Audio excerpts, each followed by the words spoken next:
hukuman Allah atas semua orang. Karena itu, hai manusia, siapapun juga engkau yang menghakimi orang lain, engkau sendiri tidak bebas dari salah. Sebab dalam menghakimi orang lain, engkau menghakimi dirimu sendiri. Karena engkau yang menghakimi orang lain melakukan hal-hal yang sama. Tetapi kita tahu bahwa hukuman Allah berlangsung secara jujur atas mereka yang berbuat demikian.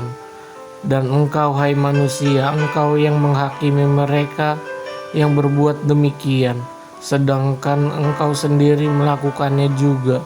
Adakah engkau sangka bahwa engkau akan luput dari hukuman Allah?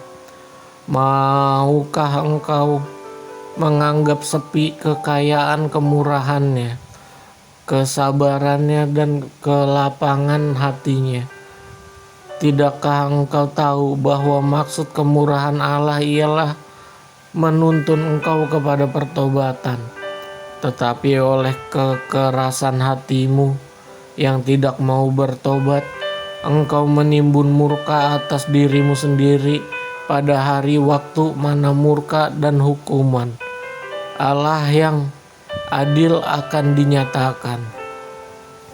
Ia akan membalas setiap orang menurut perbuatannya, yaitu hidup yang kekal kepada mereka yang dengan tekun berbuat baik, mencari kemuliaan, kehormatan, dan ketidakbinasaan. Tetapi murka dan geram kepada mereka yang mencari kepentingan sendiri, yang tidak taat kepada kebenaran, melainkan taat kepada kelaliman.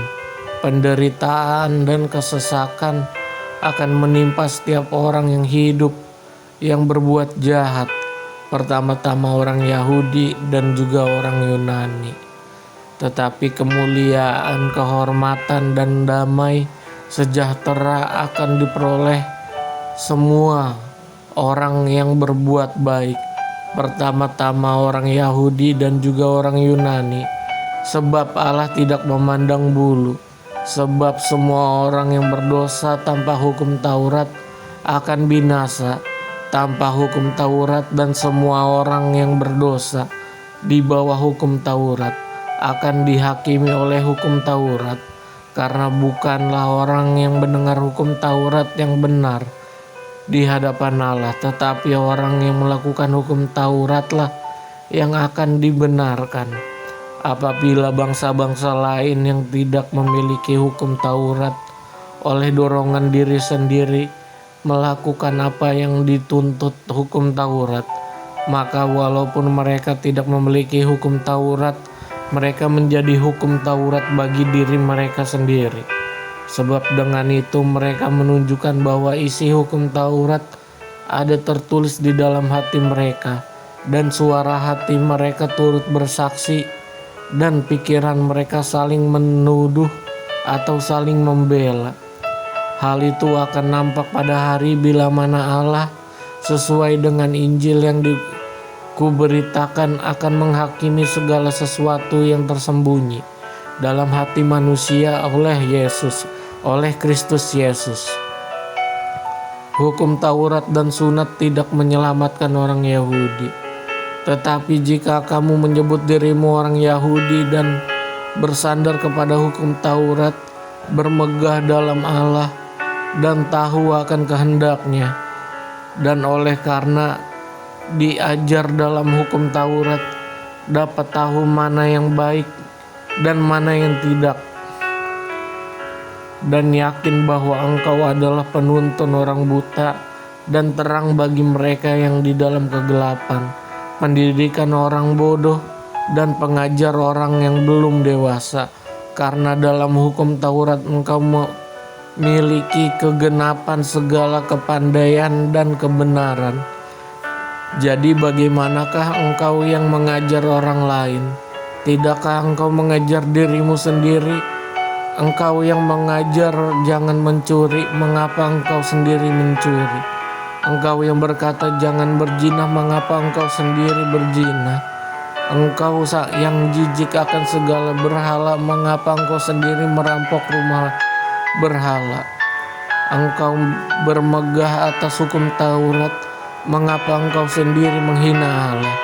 dengan melanggar hukum Taurat itu.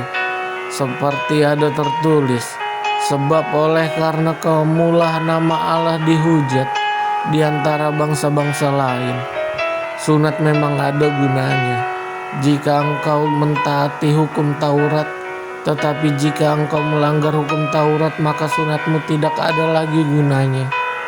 Jadi jika orang tak bersunat memperhatikan tuntutan-tuntutan hukum Taurat, tidaklah ia dianggap sama dengan orang yang telah disunat. Jika demikian, maka orang yang tak bersunat tetapi yang melakukan hukum Taurat akan menghakimi kamu yang mempunyai hukum tertulis dan sunat tetapi yang melanggar hukum Taurat.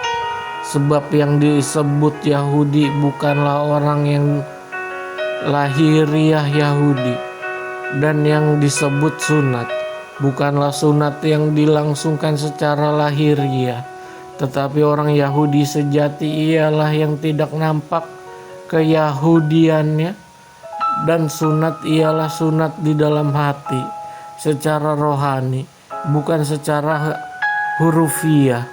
Maka pujian baginya datang bukan dari manusia, melainkan dari Allah.